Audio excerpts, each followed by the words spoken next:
I will change my destiny!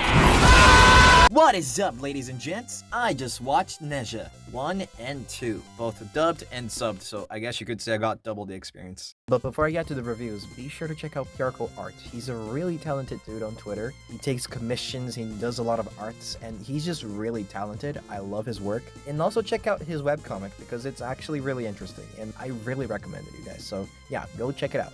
It's good stuff. Now, I'll be honest, I didn't know what the heck ZHA was, and worse, I didn't know why the sequel was making so much money, and it literally became the highest grossing animated film of all time.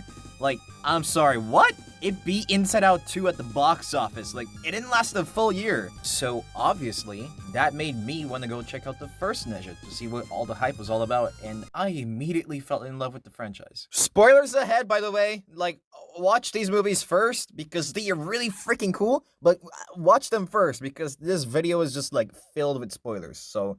yeah, I'm not holding back. These movies are peak. I need to talk about them, guys. Like, please, let me talk about them. So, go watch the movie. ZHA is about a boy who was born with the demon pill, and Albing, who was born with the spirit pearl. Everyone in Shangteng Pass is afraid of ZHA, and sees him as a demon, pure evil and all that. And he's supposed to be struck by lightning on his 3rd birthday due to a spell that was put in the demon pill before he was even born. Yeah, tragic. And now Bing has been tasked his whole life and has been trained his whole life to free the dragons, who are his family, and fight ZHA.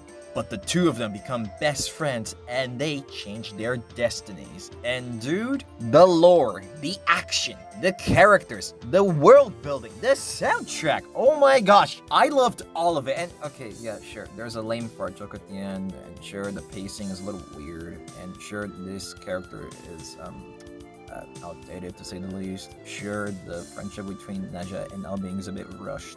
And sure, the movie looks a little cheap sometimes. But, dude, you can tell how much effort and how much love and heart was poured into this movie when they were making it. Especially when you look into the director's life before this movie, which is honestly really beautiful and inspiring.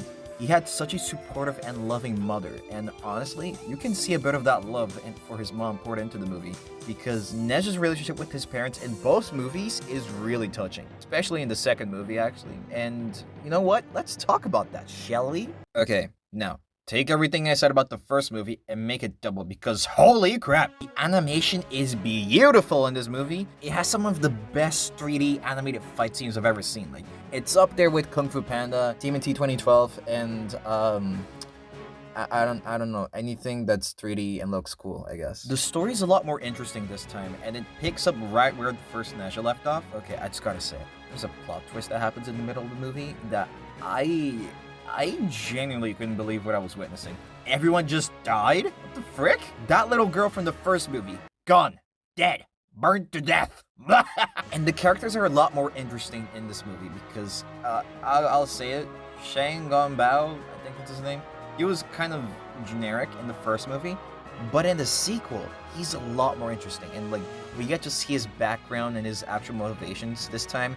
He's like easily one of the best characters now. Somehow I was stupid enough to not see the twist villain reveal coming, but honestly, I think it works here, and he's a good villain too, so you know, it's good. It's good enough. It's good. And ZHA gets so many great scenes in this movie, like that scene where he lets Albing talk to his own brothers for him because he doesn't think he's good enough for them, or when he locks in for the second half of the movie because he, well, understandably so, he just saw his whole village being burnt down, and everyone just died, like everyone he grew up with, and the place he grew up in is just like gone.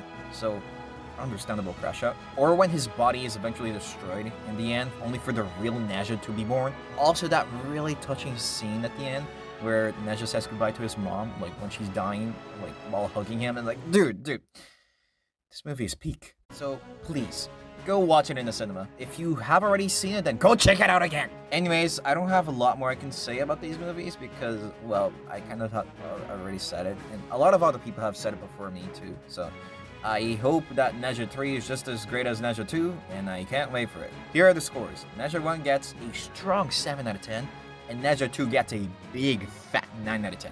Thanks for watching the video, and by the way, he was the best character.